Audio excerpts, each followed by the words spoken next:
a 24-hour-long song housed inside of an actual human skull. I don't even think a Dream Theater fan can handle this. And I don't even know how to write a better hook than just telling you that there's a 24-hour-long song and you could buy it inside of an actual human skull. It kind of writes itself. Today we're going to talk about not just the history of the Flaming Lips, but their 24-hour-long song, Seven Skies H3. But I think first we should give this a listen. It's only 24 hours long. I could listen to this. I can handle that. I can handle that. Approximately 10 hours later.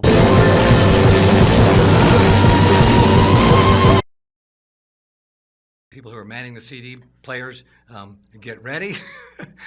1, 2, 3, 4, go!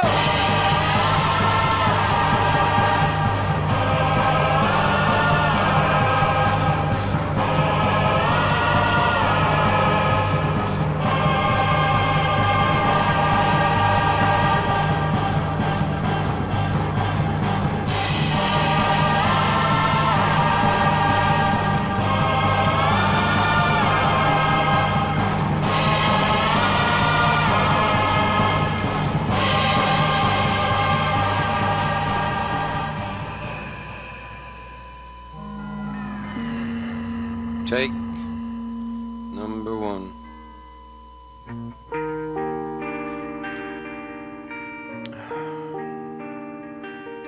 So it's kind of hard to talk about the 24-hour-long song without talking about the Flaming Lips in general. So the Flaming Lips are an Oklahoma City-based rock band, I guess. They were formed in 1983. They've gone through numerous lineup changes and a lot of stylistic changes. They started out more like a noise rock band. Then in the 90s, they kind of shifted to this alt-rock kind of sound. They ended up picking up this guitarist named Ronald Jones. Ronald Jones had a very particular sound that he was going for in alternative rock. So in 1993, they had their very first hit song, which was She Don't Use Jelly off their album Transmissions from the Satellite Heart.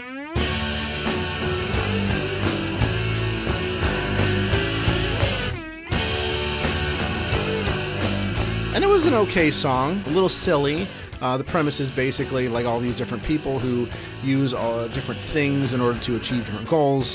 One will make you breakfast, but you don't use jelly or cheese or any of these. She uses Vaseline. Another one blows his nose with magazines. You kind of get the idea. Very funny, kind of cute song. Not their best work in my honest opinion. So they had a big hit. Warner Brothers, after Warner Brothers signed them, they were like, great, we have a hit on our hands. They released their next album, Clouds Taste Metallic.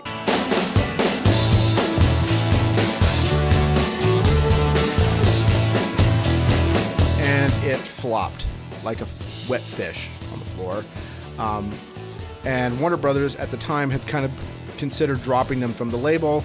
And then Ronald Jones, their guitarist, the one that had that very specific sound that he was going for, left the band. You know, Ronald Jones was this, he was an incredible guitar player. He could play any kind of guitar, but the stuff he chose to play was, it was like a cross between, Electric Miles Davis and Kevin Shields or something. He had a really unique approach to guitar. Well, if he leaves, then we don't have to continue on in that rock group way. And Ronald leaving, gave me this great excuse to be like, hey, why don't we just do something completely absurd? So in 1999, we got the Flaming Lips album, The Soft Bullet In, which they titled as The Soft Bulletin.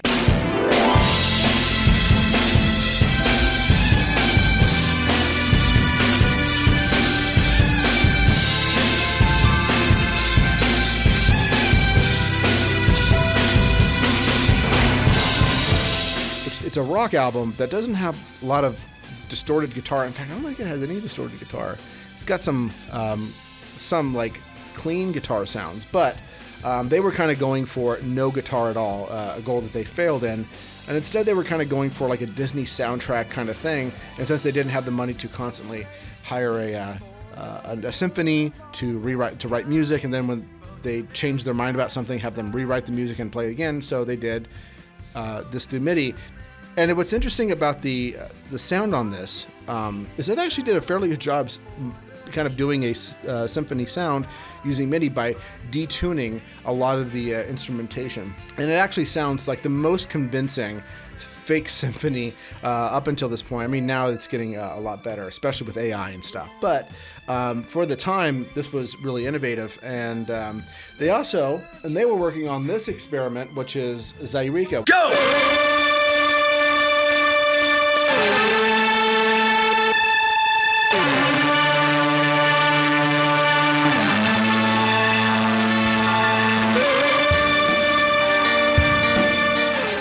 Which we will talk about in detail a little bit later. But they were working on this album with the same budget as this album as a sort of way to kind of appease Warner Brothers at the time, they were on the brink of dropping them from the label. But hey, if we can get 2 albums out of this band from the budget of 1, great. So that's what they did. Now, the Flaming Lips with every album has kind of changed their sound quite a bit. Yoshimi versus the Pink Robots kind of featured more like an indie rock psychedelic kind of sound. Then you had a straight up just psychedelic rock album with War of the Mystics.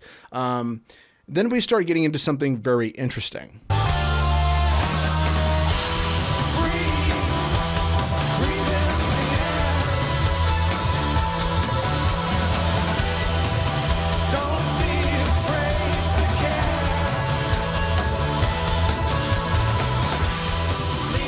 Now, I think the most interesting time for the Flaming Lips has to be starting with this album, which is their Dark Side of the Moon cover album, I guess. It's a very different and unique take on Pink Floyd's Dark Side of the Moon. And they also do it with Stardeath and the White Dwarfs, Henry Rollin and Peaches. It's very different. This release isn't that interesting by itself, but it kind of marks a new direction that the band was going in to do very weird experimental stuff. They had already been doing experimental stuff with Zaireeka, and we'll get into that. But this was I think a positive turn for the band. But this is also the time where they released my favorite album, which is Embryonic.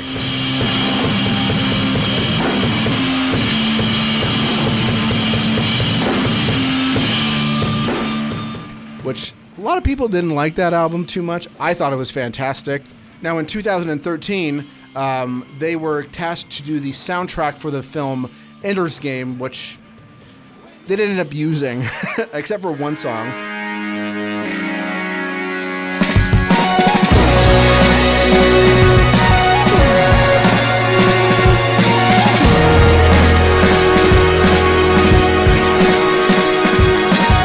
But they released all the songs that they were planning and writing for the soundtrack for that movie. This is Peace Sword, which came out about the same time. The movie wasn't that great. It's not bad. The movie wasn't that great. It also faced a lot of backlash because the writer of the book Ender's Game, Scott Orson Card, was kind of had some views that some people found unsavory, especially around gay marriage and stuff. And this doesn't really jive with the Flaming Lips politics as well, but we're not going to get into that. But this is a pretty good record. It's not their best, but it's like an EP. It's very short. Then there was an album that I don't have because I'm not a big fan of it, but I think the story behind it is really interesting. It's The Flaming Lips with Hetty Fwens, an album that has a lot of different features. Yoko Ono, Nick Cave, Kesha is on there. I believe Miley Cyrus is on there. But the really weird and interesting thing about it is they released 10 special editions on vinyl that were filled with the blood of a lot of the people who were on the record collaborating with them, and including all of the members of the Flaming Lips. Human blood versions of Hetty Fwens. It's two records. There's only 10 of these available. 10 of these will only ever be available to the world, but we're selling these for $2,500 a piece. Absolutely all the money going to our 2 local charities, the Oklahoma City Humane Society and the Academy of Contemporary Music. Buddy's blood. People that you love, people have given their music, love, time, their energy, and now they've given absolutely even some of their blood. And they didn't put any preservatives in it, so you have to keep it refrigerated, otherwise it'll rot and leak and be basically a biohazard. I did not pick up this. It's a little too rich for my blood, and I don't actually want a biohazard in my refrigerator. Thanks, but no thanks. But I do think it's an interesting art project. So frontman Wayne Coyne and their primary songwriter, Stephen Drozd, I hope I'm saying that right. Sorry if I'm not. They went and did a progressive album with a few other artists that they wanted to work with. And instead of calling it the Flaming Lips, since it didn't have, I think Spurlock was still in the band, was still their drummer at the time, and Michael Ivins, their bass player. They just got other people to do it for them, but they did release this album, which is Electric Worms, which is a very unique take on what they call progressive rock.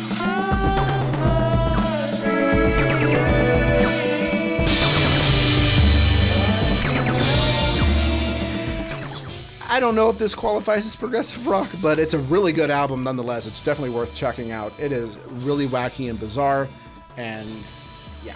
Also around this time, they released another Hetty Fwens. Unfortunately, fortunately, actually, this did not include any blood. So this is with a little help from my Fwens, a collaboration album again, doing covers of Sgt. Pepper's Lonely Hearts Club Band. What's interesting about this is that it has some pretty fucking heavy hitters in here, including Moby and Miley Cyrus.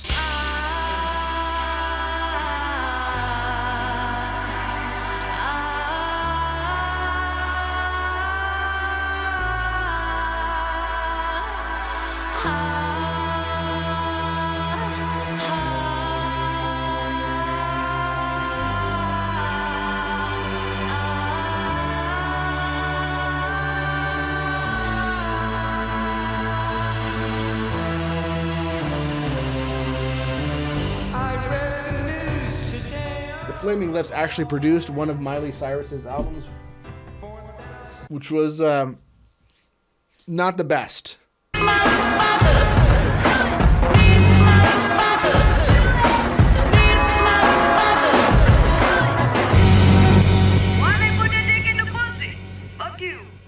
Not the best. Now, the Flaming Lips have also done some interesting things like gummy albums, which are gummy candy, and inside the gummy candy, there's like a USB stick with music in it. So there was a fetus version, there was a skull version. So they have done a lot of really crazy and interesting things. We've established that. But they've also done a lot of things that really push to the excesses.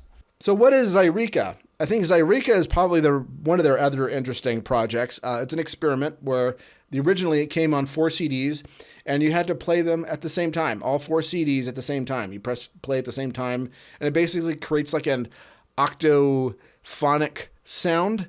There's even a warning label on here that kind of warns you, like, it may be disorienting and not to listen to this album in your car. I have listened to this, at least the stereo mixed down version of this. I have listened to the stereo mixed down version of this while driving. I was fine. It was not distracting. It would be distracting to have 4 CD players in your car playing the song at the same time. That could be distracting. Either way, this is the vinyl version, which I just recently got in the mail, and they're actually on 4 separate discs that you're supposed to play at the same time. I have absolutely no idea how I'm ever going to listen to this properly, but I got it.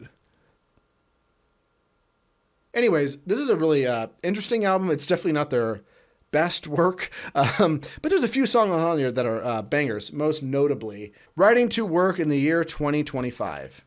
So we'll see next year whether or not driving your car to work is anything like this song.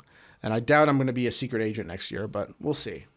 But I think originally Wayne wanted to do 100 CDs, I think was what he talked about. And then Scott was like, "You're fucking crazy, man." I got him down to 4. I really thought every group would start to make music like that. You know, and they would do 6 CDs or 10, and we just looked like wimps who are doing 4. Now, Zyreka originally came from the idea of the parking lot experiments, which they got like 36 different cars, gave them all cassette tapes to play all at the same time, and they would tell them to turn the volumes up and turn the volumes down, or to pause it and, try to get synced up, and basically play music through 36 channels. There was even a strobe toy that had a 6-hour-long song in it that you could play, and it actually is a 6-hour-long song, and I think even Sean Lennon is on it.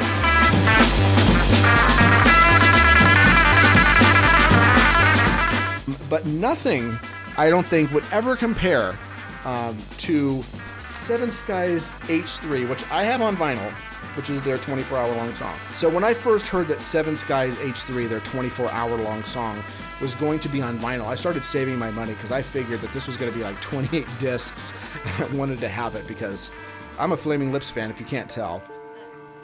But luckily, it was just a 40-minute rendered down of their album. I don't think this is the best rendered down version of it, but besides the point, this is a mix down of a song that is 24 hours long.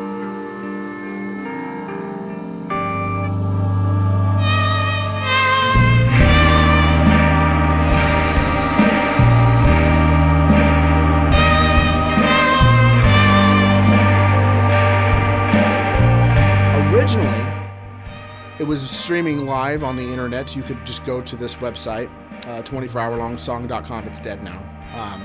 But you could go there and listen. It would stream it starting midnight. It would start the song and it would end at, it would stop at midnight because it's exactly 24 hours, 0 minutes, 0 seconds long. So anyways, they released this bot physically in only one form, which was a actual human skull that was decorated, and it cost $5,000.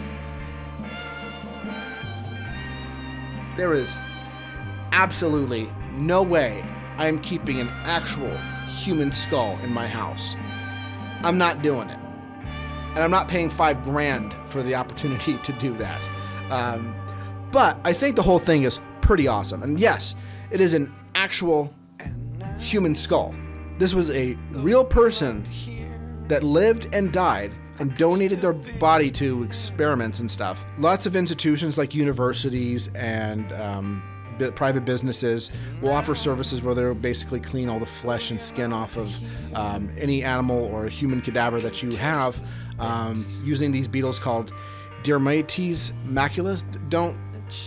I don't speak Latin. Sorry if I'm messing the pronunciation up. Anyways, so they reached out to a company that did this in Oklahoma City. They bought 13 human skulls from them because that's all that they had. And they lavished them with some decorations. They installed a USB drive into the back of the head or the brain area. And you just plug it into your computer, and there's an MP3. It's 24 hours long, called Seven Skies H3. Originally, the 6-hour-long song was supposed to be longer too, and that too was a compromise. But finally, they kind of gave in and let him do however long he wanted to do a song for. And unfortunately, there actually was a hard limit on the recording software they were using of 24 hours. So they figured, let's do a 24-hour-long song. Hey guys, Editing Jim here. I just wanted to point out that originally the song Seven Skies H3 was supposed to be a month long. And everybody told Wayne Coyne that was absolutely insane and talked him down to 24. This seems to be a constant pattern with the Flaming Lips. Wayne Coyne wants to do something insane, and everybody else talks him out of it to do something still insane, but a lot less. So anyways, back to the video. So this was a very dark time for the band. One of the members, we don't know who exactly, had a significant other who passed away through attempt. Also, the frontman Wayne Coyne was getting divorced from his wife, and their main songwriter Stephen Droizd recently relapsed because he used to be a heroin addict, and so it was very brief, but still, all of these combined really kind of painted a really dark time for the band. And a lot of these tones would also carry on to their album The Terror.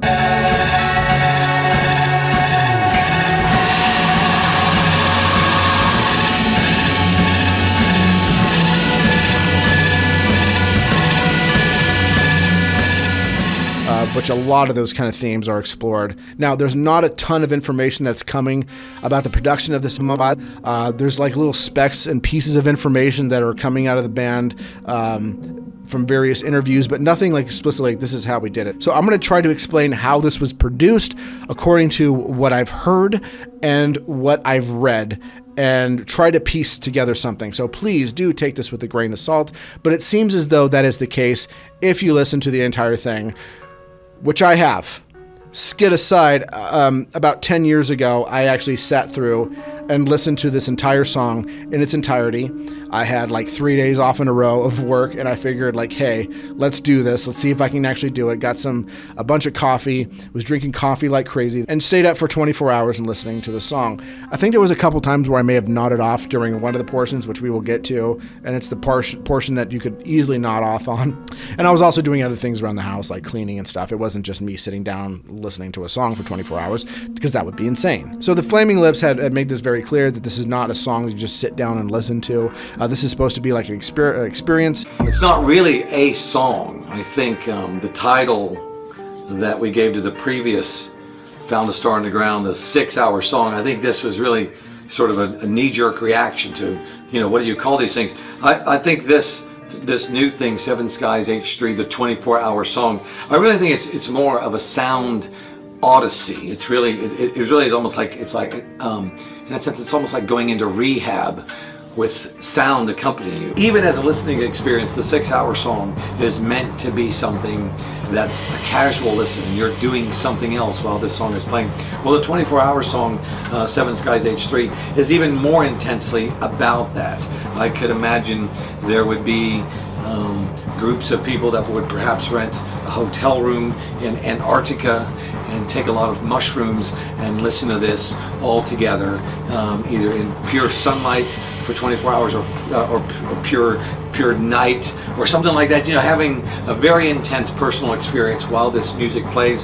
But I would suggest that you eat, you take drugs, you have sex, you read books, you do a lot of things, because this music is not meant to be like a 3-minute song. But it seems as though not a lot of this stuff was looped, meaning they didn't just play like a riff or a couple of bars of music and then just loop it over and over and over and over again. This is something that they actually put a lot of effort into creating, and it's actually a pretty good song compared to a lot of the other stuff the Flaming Lips puts out. If you like the Flaming Lips, you'll probably like this song. It's very unlikely that you won't like this song, but again, this is the type of era of the Flaming Lips that is really contentious with a lot of fans. It seems as though they kind of like Yoshimi and that's it, Soft Bulletin and that's it, or their early alternative rock stuff, but that's it. For me, I think the Flaming Lips kind of got good after Ronald Jones left, and they started going in this really interesting psychedelic kind of route, an experimentation route as well. Oh boy, is there experimentation. So it does seem like a blend of like very long samples of music where they were jamming for maybe up to or maybe even longer than an hour at a time and just having some fun. The Flaming Lips has also been known for doing a lot of long things as well, performances and otherwise. They actually produced a compendium to to Dark Side of the Moon that you're supposed to listen to at the exact same time.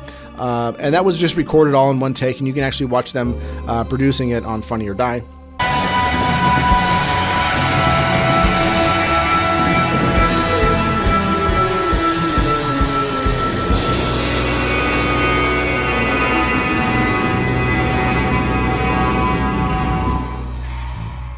So it is very possible and very likely that a lot of these were just coming out of various sessions of long jam sessions. Now, I find everything about this really cool and fascinating and macabre.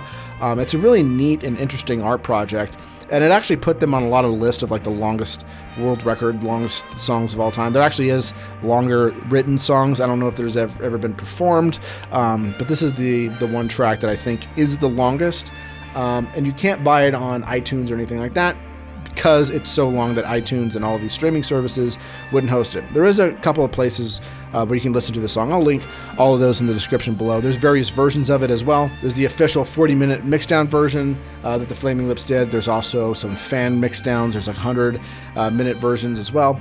I prefer the 100-minute version, but there are times where I will just pick up the 24-hour long track and just pick out a section that I like to listen to and just put it on as background music. So this song is about the cycle of grief that this person in the band, who we don't know who it is, who lost a loved one due to, and the grief that came with it, and their own version of the cycle of grief that they experienced. And it's not just lyrics, it's also sonically. It's very kind of down, and you actually feel the depression. And with lyrics like, and now that you're not here, I can smell your hair, and now though you're not here, I can taste the spit. that shines on your lips that you were licking the first time we kissed. All this thinking, and I can't shut off my head. And now I think about the worms, and now I think about the dirt, and now I think about the hurt that you never showed on the outside, and it goes on. So this is the very first movement of Seven Skies H3. There's going to be a few more of these, and they go on for various different lengths. This is one of the shortest movements of the song, which is 26 minutes long. And that seems like a very long thing to listen to, but in the grander scheme of 24 hours, it's actually pretty small. And also, you get this melody. It's mostly 3 followed by 4 notes, and you will find this motif coming up again and again and again and again throughout the entire song.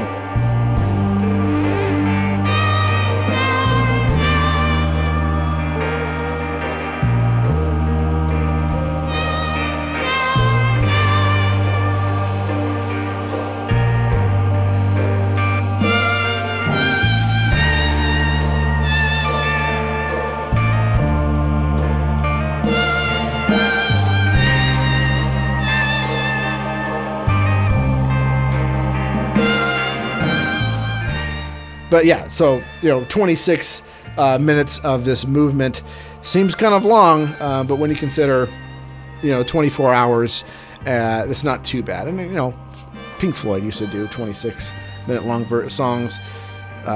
Swans has like 35-minute-long songs. Don't forget about Cassandra Gemini, but then again, those ones all had different movements in them as well.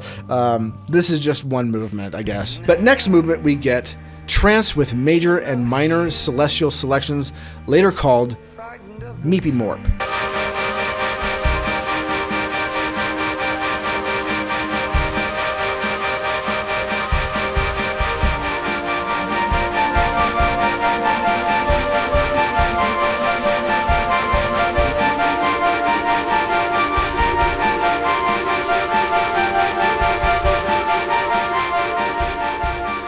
This is a shorter, relatively speaking, movement of the song at 52 minutes and 19 seconds.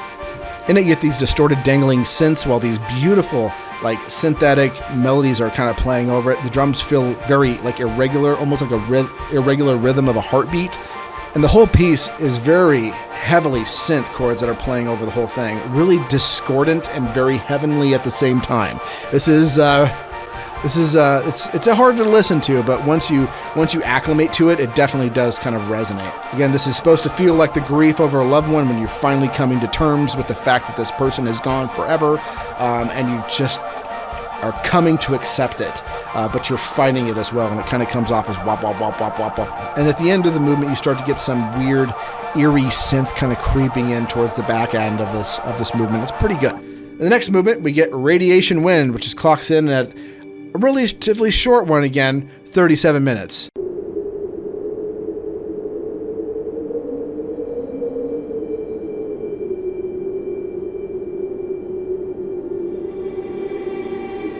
Just like the title suggests, like you're in Chernobyl or something, and you're getting these kind of dead nuclear winds and there's nothing around, or you're maybe in a very cold desert, windy area. Very Chernobyl-like, very Chernobyl-like. I can imagine being in Chernobyl and kind of feeling this vibe. And later you get these kind of eerie synths that kind of lays over it. That's very reminiscent of the music that plays in the DPRK in the morning. I don't know if you've heard this. Have you heard this? The weird, creepy music that plays in the DPRK?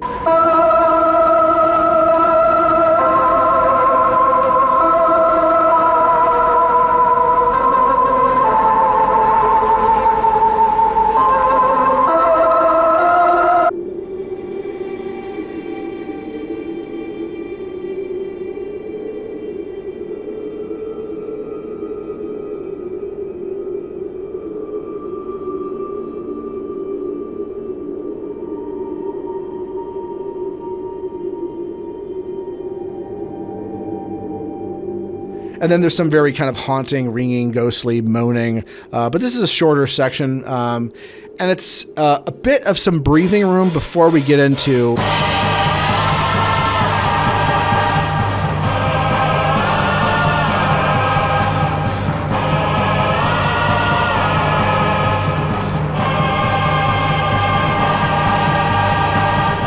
galloping, brutal, distorted drums and battling voices from beyond. And the condensed version, it's just known as Battling Voices from Beyond. And this part clocks in at a whopping 2 hours and 37 minutes of this.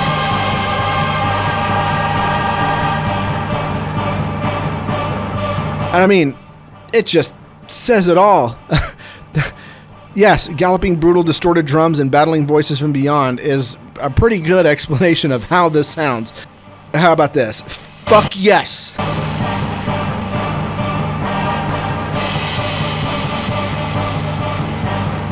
And again, you can kind of hear, like, throughout the whole nos, these kind of weird, kind of distant buzzing and beeping that kind of doesn't repeat, at least as far as I can tell. I haven't actually, like, timed it or checked it. But it does seem like it's kind of very organic, like there's someone actually in the room kind of putting these on randomly at parts that he thinks that they should be.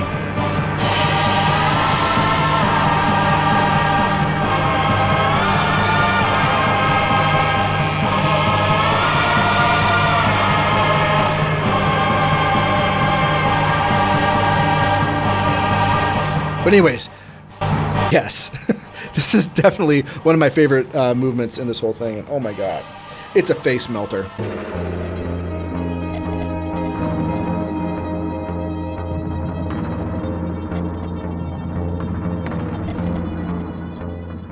Electronic Toy Factory is our next movement, weighing in at a whopping 10 minutes and 26 seconds, which is a good thing. It's a good thing. It's very kind of discordant, but it definitely is a breath of fresh air after listening to almost 3 hours of...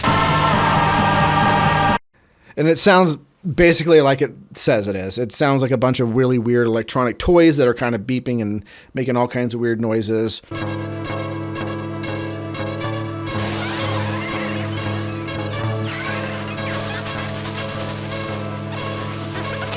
But then that moves right into In a Dream.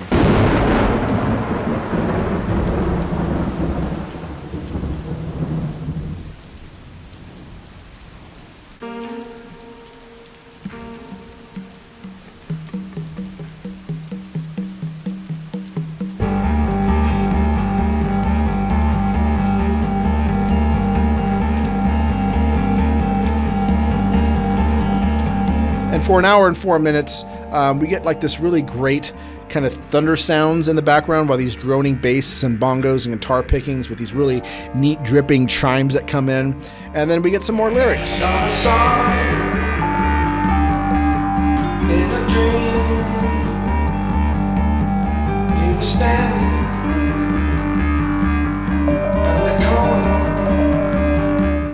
Very groovy, man. I love this part of the track so much. It's definitely on my top 3 movements of this song for sure.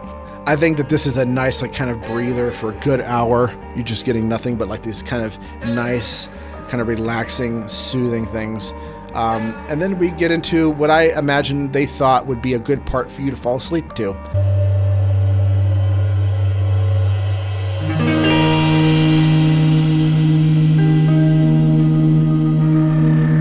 Which is Metamorphosis. Now, it's not to say that it's bad. It's definitely good, but it is very chill, relaxed. There is simultaneously not a lot going on here while having a lot going on here, if that makes sense. Just a lot of drones and feedback, lather and effects, some crying vocals in the back, some mild chimes, and some various guitar synth noises chirping in the back, and some crash cymbals that are kind of being ridden. It almost sounds like they're like writing a crash cymbal.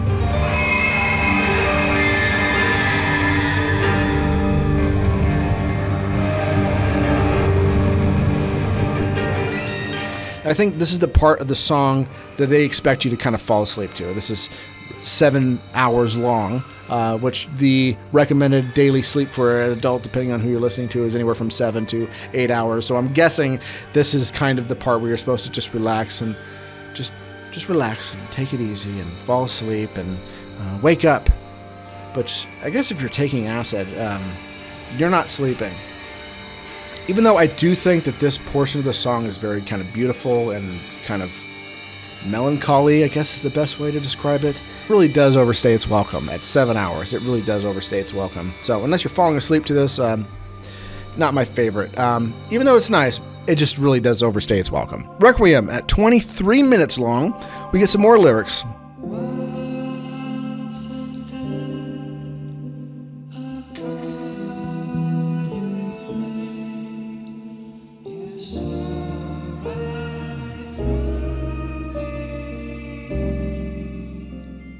We get some very moody synths with some moody dragging vocals, and it seems like the treble's cut on this portion.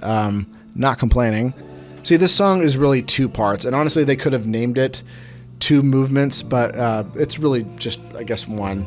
But it would have been neat to have a movement that's only 3 minutes long. So the first 3 minutes is a very slow burn that's followed by 20 minutes of this jamming sound that with a lot of drums and bass layered on top. It's a nice, mellow, jammy vibes on this one.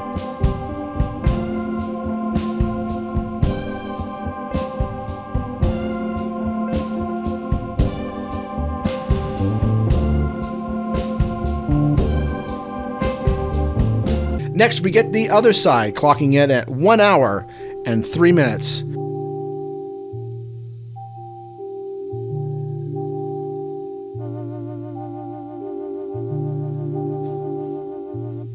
Not much happening here, to be honest. This is just another breather. Got some kind of Strawberry Fields kind of mellotrons and this gentle synthetic chimes that kind of comes in, but yeah.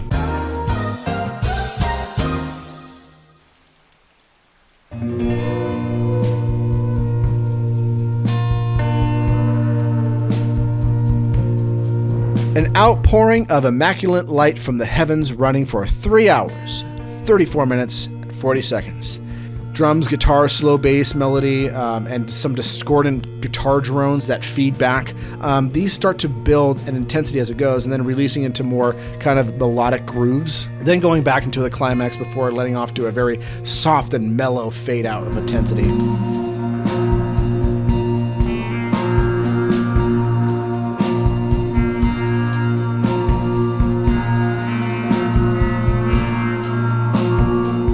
Good. Definitely not one of my favorite movements, but it's pretty chill. I'm digging on it. Movement of Celestial Bodies, aka Meepy Morp Reprise, at 2 hours, 15 minutes, and 27 seconds. A much more discordant and unstructured version of Meepy Morp.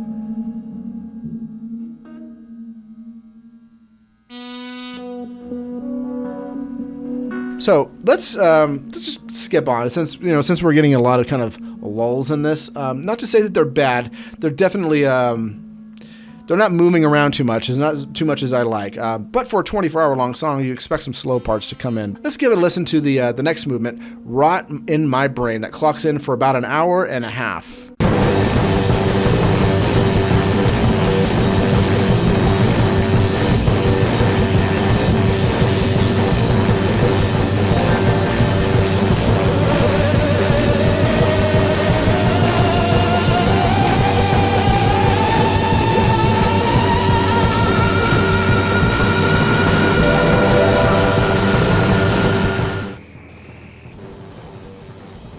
Shit, that was awesome. And at the very end, it kind of drifts off kind of uneventfully. You actually hear some of the members of the band kind of discussing on this. It's kind of weird to hear.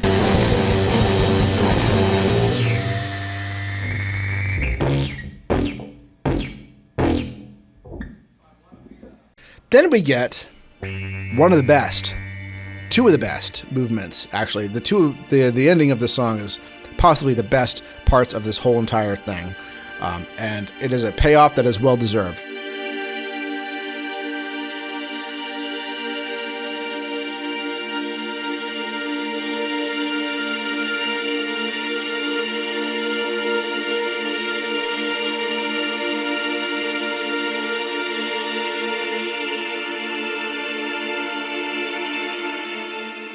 So that is Seven Skies H3 main theme at 2 hours, 12 minutes, 58 seconds long. And this is basically a 2 hour long version of Shine On You Crazy Diamond. But instead of, you're getting the Seven Skies H3 tones that come up throughout this thing again and again, if you've noticed it.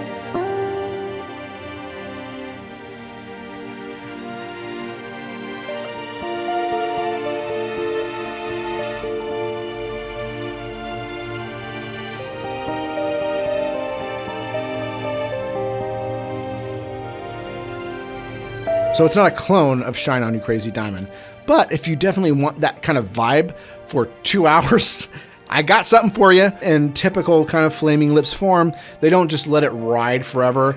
It definitely kind of devolves and kind of unravels into like this very ambient and ghostly distorted guitars and synth. It's just beautiful. It's just so beautiful. It almost is enough to make you cry.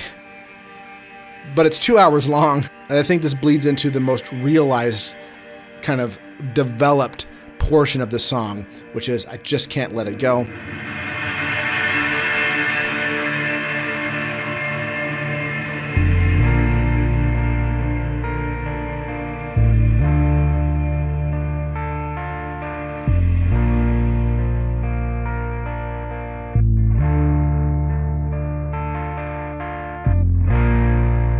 I can't let it go.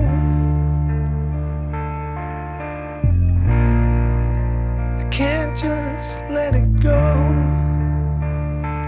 With my arms, my heart, my life.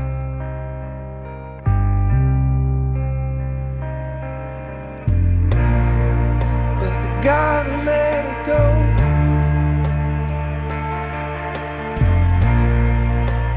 Gotta just let it go. Again, we're getting a lot of the kind of same themes we got from the opener. Can't Shut Off My Head. The kind of feeling of it is very much the very opener of this song. But it seems like it's much more realized. It's much more developed than the original. And I love this version a whole lot more.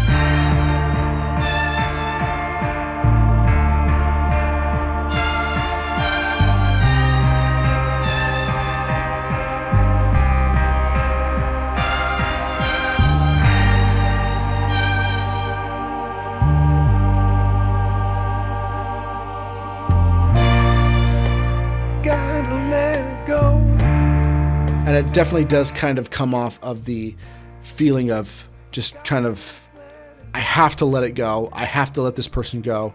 They're gone forever. I can't dwell on this anymore. I have to move on with my life. Still, I'm struggling with letting it go, but I have to let it go. Now, for all of the song's quirks and a lot of the kind of lulls that come in with the song, I think this is one of their better projects, realistically. I do think that it's unwieldy to make someone listen to this for 24 hours. But again, there's mixed down versions. All these will be in the description below if you want to listen to the mix downs. Highly recommend you do that. Or if you do want to listen to the 24-hour long song, it's best to kind of listen to it and I'm going to listen to it, pause it. Listen to it, pause it. And maybe it'll take a span of a month. Don't just sit and do what I did. It's a mess. It's an absolute mess. Do not recommend. Definitely the mixed down versions are a better way to go. I really don't like the 40-minute official version that came from the Flaming Lips because there's a lot of movements that are just completely either condensed down and just kind of removes all the nuance from them or just completely erased. There are great movements that are just gone. For Record Store Day, we got this presentation. I like to keep the hype stickers on all my records. I don't know why. And it actually comes on this really shiny foil. Yeah, so really interesting presentation. Some information on the production of this, but again, a lot of it's kind of vague. And then you get this nice kind of transparent bone color vinyl. Really neat. So yeah, when I heard this was coming out, I jumped all over it because like I said, I'm a huge fan of the Flaming Lips, and I'm a huge fan of this project, and I would have bought it. I would have bought it if it was actually 24 hours of records, which would probably be, 28 records? I think it was probably what it came out to. But anyway, either way, I still highly recommend you check out one of these versions. Have you checked out one of these versions? Have you actually sat through and listened to the 24 hours like I did? Don't. Or have you listened to one of the mixdowns? Let me know. I'm really interested in what you guys have to think. By the way, check out my other channel. We're going to do like some short reviews of classic albums, do some live streams and what have you. Check out my Patreon, which I just launched. I have a Discord server that's in the description below. And until then, worms.